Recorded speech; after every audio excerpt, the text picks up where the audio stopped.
അസ്സലാമലൈക്കും. റസൂലുള്ള ജനിച്ച വീട് കാണുന്നത് ഇപ്പോൾ അതൊരു ലൈബ്രറിയാണ്. അതിന് 100 മീറ്റർ അപ്പുറത്താണ് നമ്മളെ ബാത്റൂം നിൽക്കുന്നത്. അത് അബുജാലിൻ്റെ വീട് ഇപ്പോൾ ബാത്റൂമാണ്, റസൂലുള്ളാഹിൻ്റെ വീട് ലൈബ്രറിയാണ്. അങ്ങനെ അതിൻ്റെ അടുത്താണ് ഇപ്പോൾ ഉള്ളത്. അൽഹംദുലില്ലാഹ് ഒക്കെ കാണാൻ സാധിച്ചു.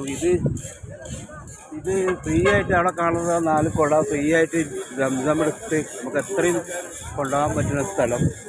അതുപോലെ റസൂലുള്ള ജിന്നുകളെ കെട്ടിച്ച സ്ഥലം. ഇത് ജബൽ ഖുബൈസ് മല, അതിപ്പോൾ ഇവിടെ കൊട്ടാരമാണ്, രാജാവിൻ്റെ കൊട്ടാരമാണ്.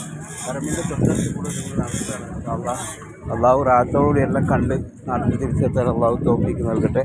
അസ്സലാമു അലൈക്കും.